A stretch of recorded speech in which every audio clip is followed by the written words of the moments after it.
আচ্ছা, আমরা ছাদে তো বাগান করি, কিন্তু এই আমাদের ছাদের বাগানেও এরকম ঘাস হয়। আপনাদের এখানে মাটিতে মানে টব মাটিতে মানে নার্সারি, কিন্তু টবের মধ্যে এখানে ঘাস হয়ে আছে। এই ঘাসগুলো তুলে দিচ্ছেন কেন? না তো বাস্তা হয়ে যাবে, বেশি হয়ে যাবে। ঘাস বেশি হয়ে যাবে? ঘাস বেশি হয়ে যাবে না নিড়ালে। আচ্ছা, না নিড়ালে ঘাসটা বেশি হবে। বেশি হলে কি ক্ষতি হবে? বেশি গাছের ক্ষতি হবে। গাছের কি ক্ষতি হবে? এই সারটা দিলে খেয়ে নেবে সব ঘাসে। আচ্ছা, যদি এই গাছের গোড়ায় সার দিই, মানে গাছ খাওয়ার আগে ওরা আগে খেয়ে নেবে, নিয়ে এরকম লম্বা হয়ে যাবে। এরকম লম্বা হয়ে যাবে। এই কতদিন ছাড়া তুলতে লাগে? পোস্কারে তোমার মাসে দুবার করলে ভালো হয়, তো হয় না, বেশি হয়ে যাচ্ছে ঘাস, আরো বেশি ঘাস হয়ে যায়, বেশি হয়ে যাচ্ছে। আর তাতে পোকামাকড়ও কি হয়ে যায় না? পোকামাকড় হয়ে যায়। তাহলে বুঝতে পারছেন, যাদের ছাদে গাছ আছে, এইরকম দেখুন এইরকম ভাবে ঘাস হয়ে আছে, এই ঘাসগুলো কিন্তু আগে ওঠাবেন, সব তুলতে হবে, তাই তো?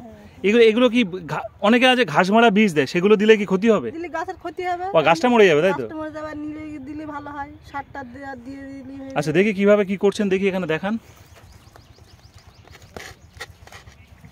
আচ্ছা, মানে গোড়াটা একবারে তুলে দিতে হবে? হ্যাঁ, গোড়াটা তুলে দিতে হবে, এই দিলেই পরিষ্কার হয়ে গেল। এবার সার মেরে স্প্রে করলে গাছটা ভালো থাকবে, ফলটাও ভালো হবে। বুঝতে পেরেছি। পোকা লাগবে না। কতদিন কাজ করছেন এই? আমি প্রায় 3 বছরের বেশি হবে। 3 বছর। সকালে কখন আসেন? এই এখন একটু সকালে আসে 5:30টার দিকে আসি। আর কখন চলে যান? কোনদিন 11টা হয়, 12টা হয়ে যায়, ঠিক নেই, বুঝতে পেরেছেন? আর আবার বিকালে আসেন? হ্যাঁ, বিকেলে আসি। আবার কখন যান? বিকেলে আসি 5টার দিকে চলে যাই, 3টের দিকে আসি। 3টে থেকে 5টা।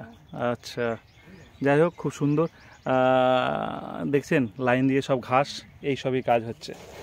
এটা নার্সারির থেকে টিপস দিলাম, যে কোনো টিপস সবার জন্য।